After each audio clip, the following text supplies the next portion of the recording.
तो अब बात करते हैं उन 10 महाशक्तियों की। सबसे पहले आती है माँ काली। पहली माँ विद्या, काल की देवी। बिखरे हुए बाल, गले में मुंडमाला। डर लगता है?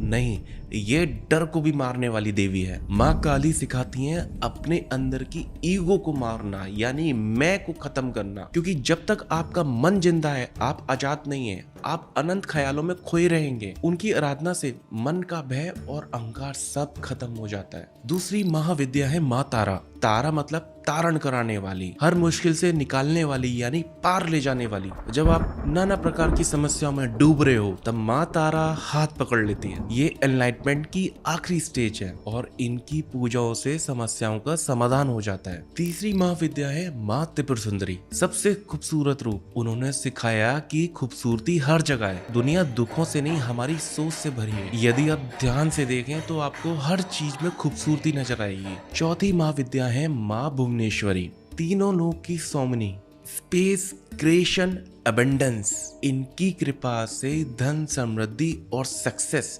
सब कुछ प्राप्त किया जा सकता है। पांचवी महाविद्या आती है माँ छिन्नमस्तिका। सबसे अजीब पर सबसे पावरफुल। खुद का सर काट कर हाथ में लिए हुए ये क्या है? ये है अल्टीमेट सरेंडर। अपने से पहले दूसरों के बारे में सोचना, क्योंकि जब आप अपने आप को ईश्वर के आगे पूरी तरह समर्पित करते हो, तब आप अमर हो जाते हो। और ये डेथ नहीं, रीबर्थ है। छठवीं महाविद्या है माँ त्रिपुर भैरवी, जो सिखाती है हमें बैलेंस करना, जिन्हें हम बैलेंस की देवी भी कहते हैं। काम और विश्राम, एक्शन और डिटैचमेंट। दुनिया में रहो पर दुनिया से चिपको मत, यानी मोह इतना ज्यादा मत रखो। करो सब, पर उस चीज को अपनी इतनी नेसेसिटी मत बनाओ कि उस पे ही डिपेंड हो जाओ कि उसके बिना कुछ हो नहीं सकता। सातवीं महाविद्या है माँ धूमावती, एक विधवा रूप और ज्ञान का प्रतीक, जो सिखाता है हमें डिटैचमेंट। हर चीज अगर खत्म हो जाती है तो मोह क्यों लगाना। आठवीं महाविद्या आती है माँ बंगलामुखी, दुश्मनों का नाश करने वाली। बाहर के दुश्मन नहीं, हमारे